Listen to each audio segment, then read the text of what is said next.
할렐루야. 오늘 본문 말씀을 통해서 우리가 은혜의 보좌 앞에 담대히 나아갈 것이라는 제목으로 말씀을 나누기를 원합니다. 우리가 공동체 성경 읽기에서 지금 읽고 있는 히브리서는 그리스도교, 즉 예수님을 믿는 그러한 사람들, 그렇게 개종했던 그러한 유대인들, 히브리 성도들, 그런데 그들이 많은 핍박과 유혹을 받게 되므로 다시 유대교로 돌아가려고 하는 그러한 성도들, 히브리 성도들을 대상으로 쓴 서신입니다. 그러한 환경에도 불구하고 예수님께 대한 그 믿음, 신앙을 굳게 지켜야 한다는 것을 권면하기 위해 기록된 서신이죠.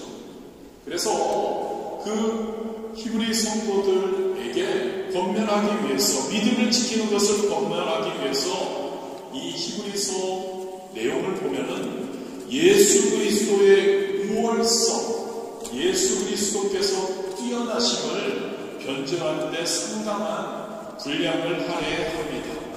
이것은 성도들이 그러한 환경, 어려움, 힘든 가운데서도 불구하고 예수님을 인내함으로 지켜야 된다는 그러한 권면의 근거를 우리에게 제공해 줍니다. 그 가운데서 오늘 이 본문은 대제사장으로서의 예수님의 우월성에 대해서 이야기를 하고 있습니다. 성도인 우리에게 대제사장으로 승천하신 자, 곧 하나님의 아들 예수 그리스도가 우리에게, 성도들에게 있다는 것을 밝히고 있습니다. 그리고 성도들인 우리가 그 대제사장이신 예수님에 대한 믿음을 굳게 지켜야 한다. 그리고 그 예수님께서는 우리의 연약함을 친히 치유하신 대제사장, 치유라는 것은 그것을 이해하고, 우리의 연약함을 이해하고, 우리의 환경과 어려움과 고통을 이해하고 불쌍히 여겨주신다는 거죠. 그런 치유하시는 그러한 대제사장 되신 예수님, 그 예수님만을 통해 우리는 하나님의 은혜의 보좌 앞에 담대히 나아갈 수 있다는 것, 그렇게 해야 한다는 것을 우리에게 권면해주고 있습니다. 그래서 우리가 먼저 본문을 통해, 새 절이죠. 본문을 통해서 우리가 한번 우리 성도가 어떠한 자인지, 그리고 은혜의 보좌 앞에 담대히 나아간다는 것, 성도가, 우리가 그 뜻이 어떠한 것인지에 대해서 한번 말씀을 나누기를 원합니다. 가장 먼저 여러분, 저와 여러분 성도는 세상에서 가장 든든한 배경을 지닌 사람들입니다.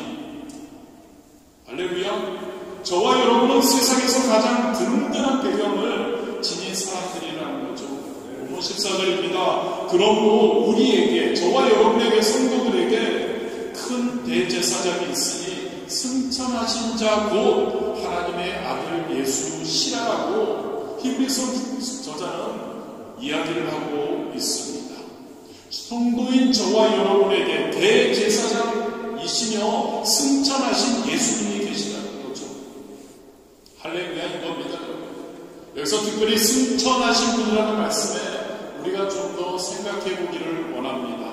왜냐하면 여러분, 본절에서 승천은 단순한 부활과 승천을 이야기하는 것 아닙니다.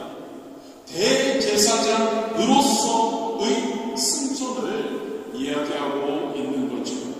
그렇습니다, 여러분. 지금 히브리서 저자는 예수님의 승천을 단순히 예수님만의 승리와 영광이라는 의미에서가 아니라 마치 구약시대 대제사장들이 이스라엘 백성을 위해 성막 안으로 들어가 지성소로 나아가듯이 대제사장으로서 저와 여러분, 당신의 백성을 위해 승천하셨다는 것을 말씀하고 있는 겁니다. 승천하셨으니까 하나님의 영광, 그러한 이야기만이 아니라는 거죠. 저자는 거듭 바로 예수님께서 짐승의 피가 아니고 예수님의 보혈의 피로써 영원한 숙제를 이루어 단번에 우리가 성소에 들어갈 수 있다는 것. 그리고 우리를 위해서 예수님께서 단번에 휘장 가운데서 새롭게 산 길을 열어 놓으셨다는 것을 강조하고 있는 겁니다. 대제사장으로 승천하신 예수님께서 저와 여러분과 함께 하시는 줄 믿습니다. 여러분, 예수님께서 대제사장으로 승천하셔서 하나님의 보좌 앞으로 나아갔다는 사실이 우리 성도들에게 너무나 중요한데 왜 그럴까요? 앞선 12절에 보면 히브리서 저자는 하나님의 말씀에 대해서 이야기하는, 하나님의 말씀의 능력에 대해서, 하나님의 말씀의 역사에 대해서 언급합니다. 그러면서 하나님의 그 말씀은 만물을 찔러 쪼개기까지 하는 그 말씀, 그래서 세상의 모든 것이 그 하나님의 말씀 앞에서 벌거벗은 듯이 드러난다고 말하고 있습니다. 즉 여러분, 이것은 저와 여러분 역시 이러한 하나님의 말씀 앞에 선다면 우리가 감춘 모든 죄, 그리고 추하고 더러운 모습이 숨김없이 드러나고 말 것이라는 것을 이야기하고 있는 겁니다.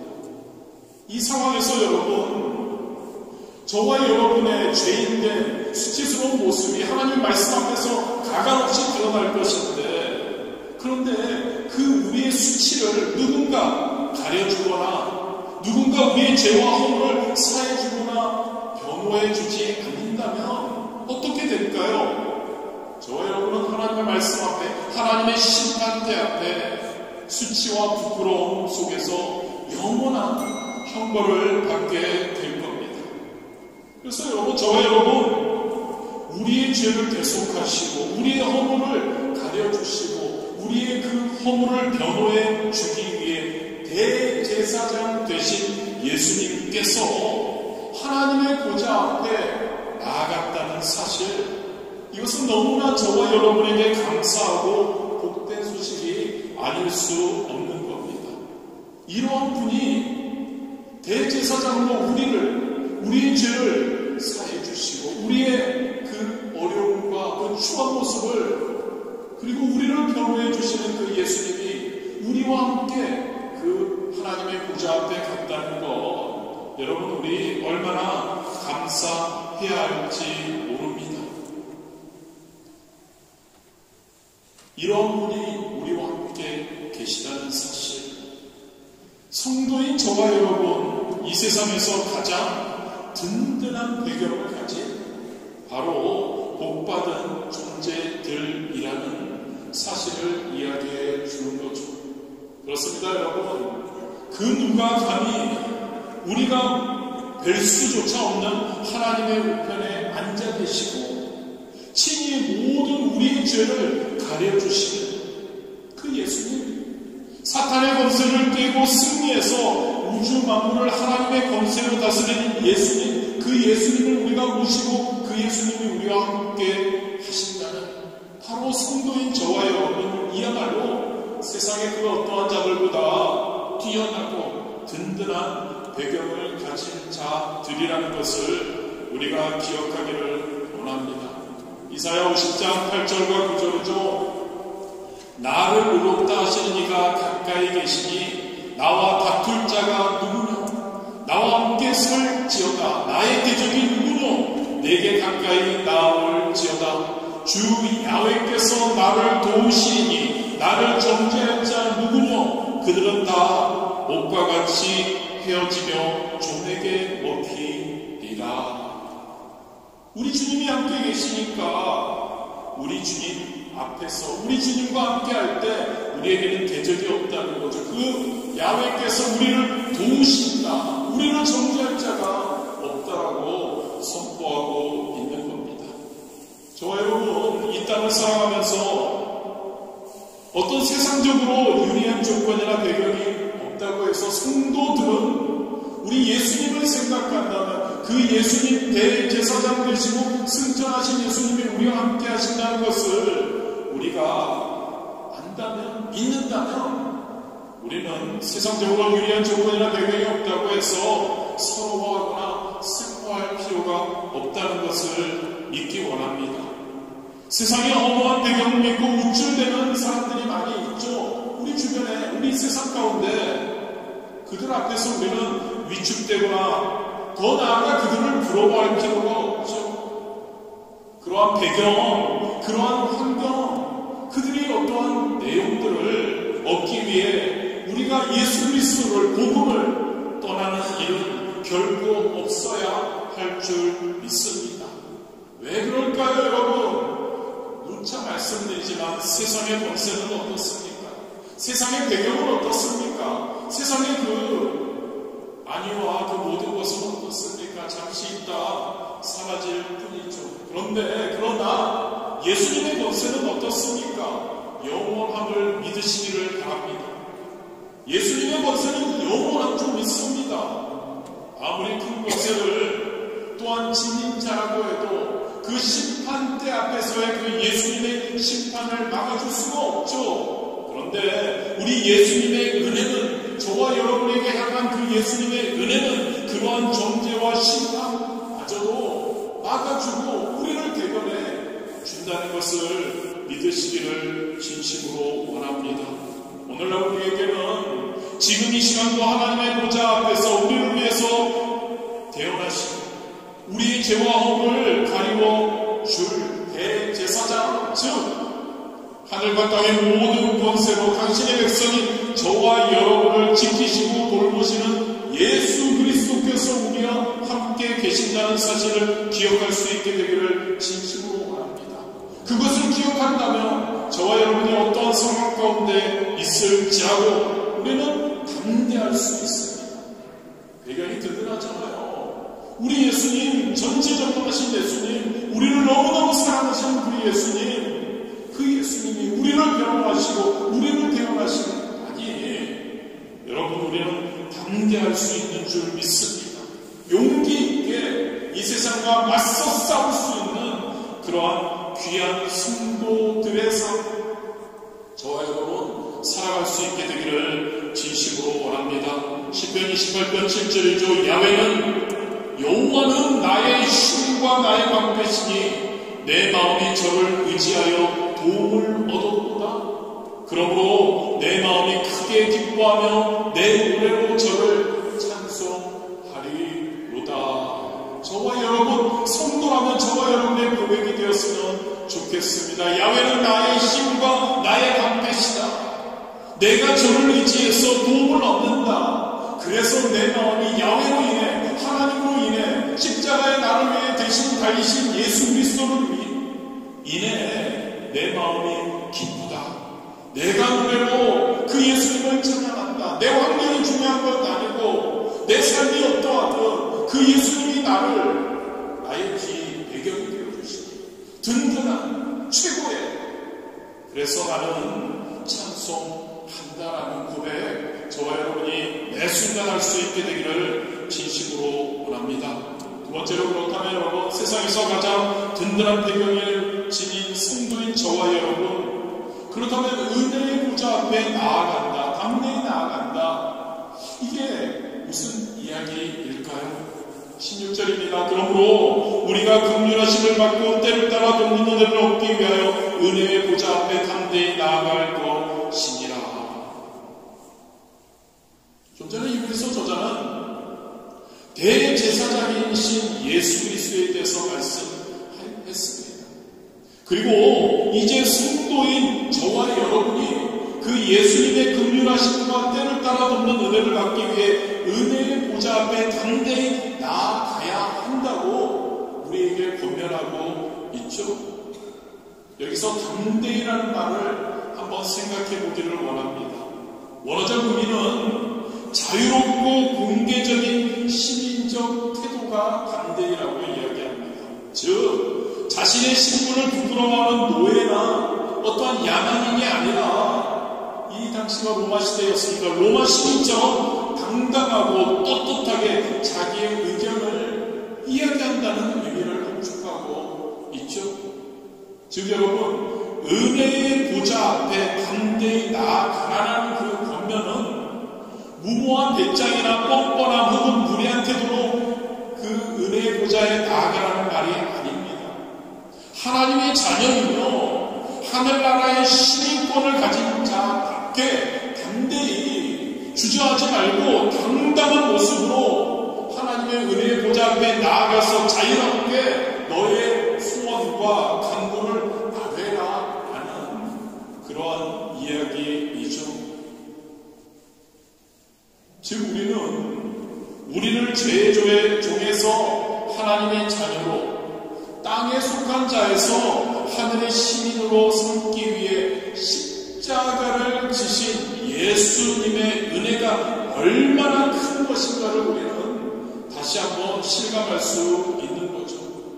더불어 성도인 저와 여러분, 때를 따라 돕는 은혜를 받기 위해 언제든지 은혜의 보좌 앞에 나아갈 수 있다. 성도는 그 사실, 그게 얼마나 큰 축복인지를 우리는 다시 한번 깨닫게 됩니다. 그렇습니다, 여러분. 구약을 한번 생각해 보길 원합니다. 구약시대를 한번 생각해 보기를 원합니다. 구약시대에 아무리 하나님으로부터 축복과 특권을 받은 선민 이스라엘 백성일지라도 그들이 과연 아무 때나 자유롭게 하나님 앞으로 나아갈 수 있었던 것은 아니죠. 그들은 성전에 갈 때 반드시 제물을 준비해야 했습니다. 하물며 대제사장도 성전의 지성소에는 대속죄 일에만 겨우 들어갈 수 있었죠. 그런데 그들과 비교해서, 구약시대와 비교해서 지금 우리 성도인 저와 여러분은 어떻습니까? 제물도 필요 없지 않습니까? 언제나 원할 때 하나님의 보좌 앞에 우리는 나아갈 수 있는 거죠. 할렐루야! 얼마나 놀라운 축복입니까?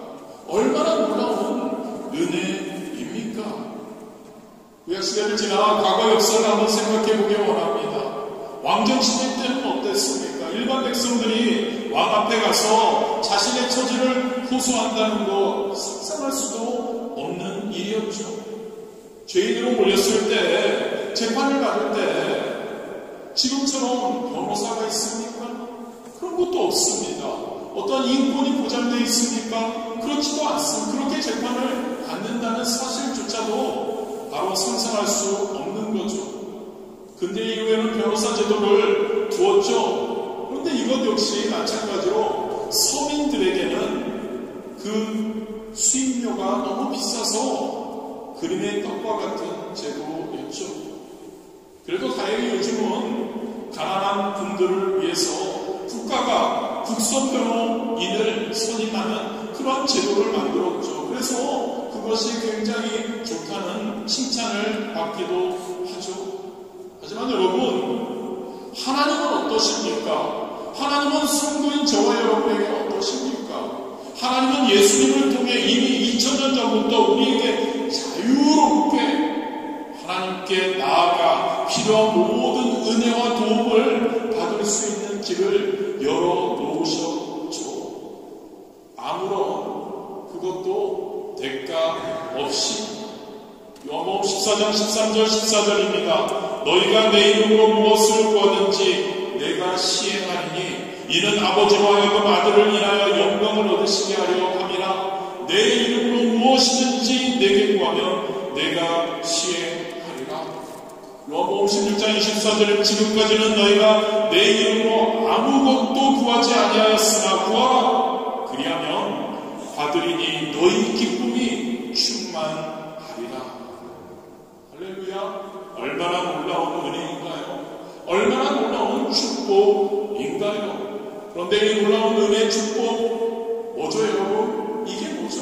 어떻게 하나님께 나아가죠? 바로 기도죠. 예배죠. 기도입니다, 여러분. 그런데 아직도 많은 분들이 이 하나님께 자유롭게 나아가 모든 것을 강구하고 이야기할 수 있음에도 불구하고 아직도 그것을 부담스러워하고 있는 분들, 성도인데 그러한 분들이 있다는 것이 안타까운 일이죠. 여러분, 오늘날 하나님께서 예수 그리스도를 통해 대제사장이신 예수 그리스도를 통해 열어놓으신 기도라는 이 길, 얼마나 귀하고 얼마나 놀라운 축복인가를 다시 한번 여러분 깨달았으면 좋겠습니다. 기도가 어떠한 것인지를 다시 한번 생각하며 기도했으면 합니다. 그게 여러분들에게 좋은 겁니다. 그 기회를, 기도라는 문을 열어주심에 감사하는 저와 여러분이 되었으면 좋겠습니다. 하나님의 자녀이죠. 저와 여러분 하늘나라의 시민이죠. 그렇다면 기도하고 언제나 담대하고 자유로운 모습으로 하나님께 나아갈 수 있게 되기를 원합니다. 그럴 때 여러분 때를 따라주시는 좋은 하나님의 은혜와 축복이 우리에게 넘치게 될 겁니다. 그러면 우리의 삶은 어떨까요? 하나님 영광 돌리며 우리의 삶도 형통하고 하나님께 기도한 것을 응답받고 하나님께 영광 돌리며 우리 이웃을 섬기며 넉넉하게 기쁘게 살아갈 수 있으리라 믿습니다. 세 번째로 여러분, 우리는 은혜의 보좌 앞에 담대히 나아가는 최고의 길, 바로 기도라고 함께 나누었습니다. 그렇습니다. 여러분, 하나님께서는 우리에게 좀 전에 언급했지만 때를 따라 돕는 은혜를 베푸시는 분입니다. 즉 우리가 하나님 앞에 나아가 담대하게 나아가 하나님께 간절히 기도를 드릴 때 하나님은 그 기도를 들으시고 우리에게 확실히 응답해 주시는 분이십니다. 그런데 여러분, 저와 여러분이 여기서 하나 알아야 할 매우 중요한 사실, 여러 번 말씀드렸지만 바로 우리 성도가 하나님의 그 도움을 언제 받을 수 있는가 하는 것이죠. 성경은 이에 대해서 하나님께서 때를 따라 도우신다라고 말씀합니다. 하나님께 기도로 은혜의 보좌에 나와서 간구하는 그의 자녀들, 성도인 저와 여러분을 도우시는데 언제 때를 따라 도우신다고 말씀하고 있습니다. 때를 따라 도우신다. 여러분 오해하지 않았으면 좋겠습니다. 이게 하나님의 도우심이 때를 따라 도우신다고 하니까 간헐적으로 드문드문 이라는 말은 절대 아닙니다. 또 하나님의 도우시는 능력보다 더 큰 고난의 상황이 있다는 것도 아닙니다. 하나님께서 은혜의 보좌에 앞에 나와 기도하는, 하나님께 간구하는 자들 때를 따라 도우신다는 진짜 의미는 하나님께서 인간에게 은혜를 베푸시는데 가장 좋은 때, 가장 좋은 방법으로 하나님의 뜻을 따라, 할렐루야, 하나님의 뜻을 따라 도우신다는 내용이죠. 그래서 저와 여러분이 기도해도요, 때로는 우리의 문제의 상황이 빨리 풀려지기도 하고 때로는 늦게 해결되기도 하는 것입니다. 똑같은 상황에서 같이 기도했던 사람들이 각자 다른 응답을 그래서 받기도 하는 거죠.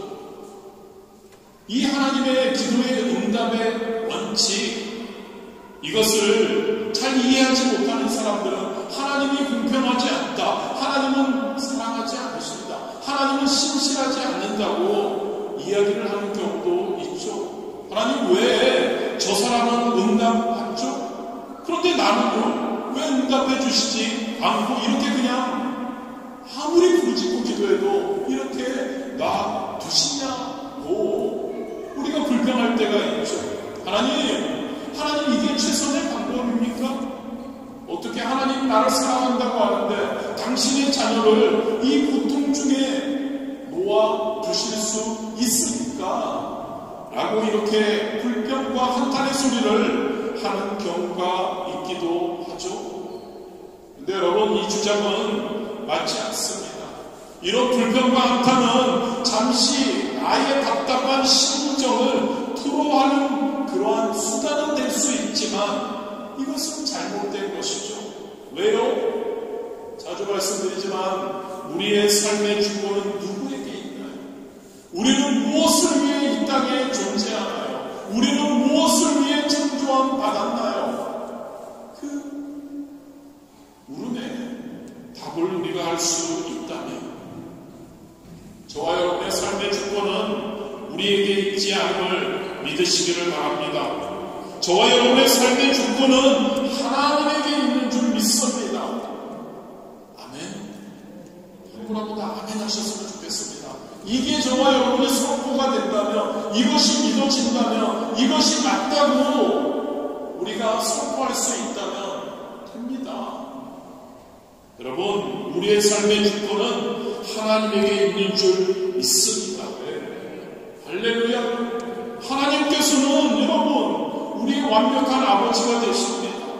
우리 하나님께서는 전지전능하십니다. 말씀 한마디로 마른 뼈도 살릴 수 있는 능력이 있는 분이죠. 그러나 여러분, 우리가 은혜의 보좌 앞에 가서 우리가 간구하고 하나님께 담대하게 손을 아래도 그분의 도움은, 기도의 응답은, 문제의 해결은 우리 생각에 가장 좋은 때가 아니라 하나님, 전지전능하신 하나님께서 생각하시기에 가장 좋은 때에 주어진다는 것을 믿으시기를 진심으로 원합니다.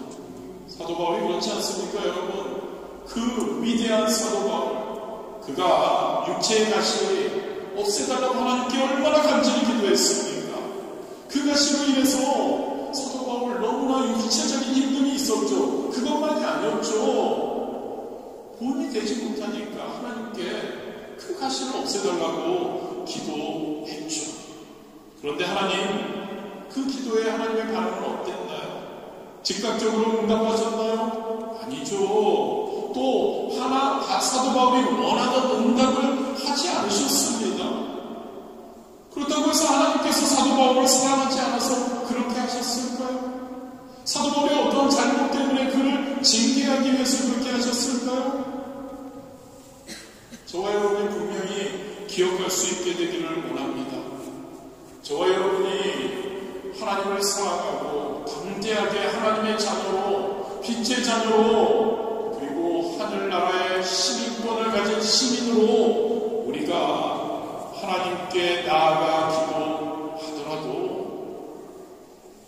하나님의 즉각적인 응답이 없어도 하나님은 저와 여러분의 기도를 듣고 계시다는 것을 분명하게 기억할 수 있게 되기를 원합니다. 여러분, 응답이 늦어질 수 있습니다. 또한 응답이 없는 것처럼 보여질 때도 있습니다. 여러분, 여기에 저와 여러분 진짜 하나님께서 그 상황 가운데 그에게, 저와 여러분에게, 성도들에게 어떤 크나큰 뜻이 있다는 것, 그래서 응답이 늦어지거나 응답이 없는 것처럼 보일 수 있다는 것을 우리가 기억할 수 있기를 원합니다. 에베소서 1장 11절입니다. 모든 일을 그 마음의 원대로 역사하시는 자의 뜻을 따라 우리가 예정을 이루어 그 안에서 기업이 되었으니. 성도의 저와 여러분은요, 혹시 기도 응답이 늦어져도, 응답이 없는 것처럼 보여도, 그것으로 인해서 우리의 상황이 너무너무 답답하고 우리의 환경이 고통 가운데 더 깊어진다고 해도 저와 여러분은 인내할 수 있게 되기를 원합니다.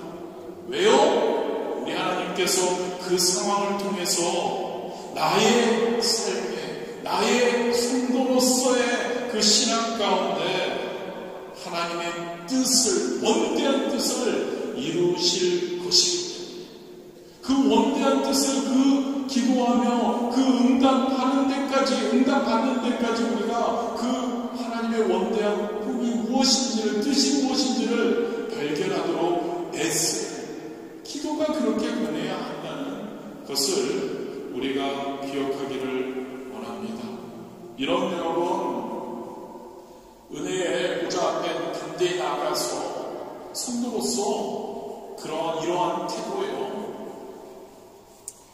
부모님에게 즉각적인 어떤 응답이 없을 때 그냥 짜증내며 울어버리고 떼쓰는 어린 나이의 신앙이 아닌 것, 부모님의 뜻을 이해하는 드디어 철든 빛의 자녀, 귀한 성도의 신앙의 모습이라는 것을 기억하기를 원합니다. 저와 여러분의 그러한 철든 모습, 기도해서 응답이 없다고 해서 하나님이 안 계시다, 그러한 것이 아니라 기도하고 하나님께 응답을 기다리며 하나님의 응답이, 하나님은 분명히 나의 기도를 들으셨고 하나님은 나에게 분명히 어떤 뜻이 계셔서 이것을 응답 지금 당장, 아니면 잠시 후에, 아니면 후에, 아니면 응답이 다른 방법으로, 아니면 응답이 없는 그러한 모든 상황 가운데서 바로 나를 뜻이 계시다는 것, 그 뜻이 무엇일까를 우리가 찾아 애쓰는 그런 기도를 하는 저와 여러분이 되시기를, 철든 모습, 철든 자녀의 모습 될 수 있게 되기를 진심으로 원합니다. 말씀 마무리하겠습니다. 여러분, 우리 예수님은요, 저 멀리 저 하늘의 높은 곳에 앉아서 이 땅에서 헤매고 있는, 어려움 가운데 있는 인간을 바라보며 긍정하시는 것, 그분이 아니십니다. 그분은 이 땅에 인간의 몸으로 오셔서 우리와 같은 모습으로 동일한 많은 시험을 받으셨습니다. 그래서 그분은 저와 여러분이 받는 시험과 저와 여러분의 연약함을 너무나 잘 아시죠. 그래서 또한 저와 여러분을 도우시기 위해 자유롭게 담대히 하나님의 은혜의 보좌 앞에 나와 필요한 도움을 청할 수 있는 길을 열어주셨죠. 바로 기도의 길입니다. 기도할 수 있도록 우리를 대제사장이 되셔서 우리를 하나님 앞에 담대히 기도할 수 있도록 인도해 주셨다는 거죠. 그리고 보혜사 성령님을 우리에게 보내주셔서 우리가 더욱더 기도 충만하고 말씀 충만할 때 더욱더 성령 충만하고 우리가 하나님과 하나님의 영광을 돌리며 살아갈 수 있도록 인도해 주셨죠. 성도인 저와 여러분, 진짜 우리 예수님이 우리와 함께 하신다는 것에 감사할 수 있게 되길 원합니다. 할렐루야.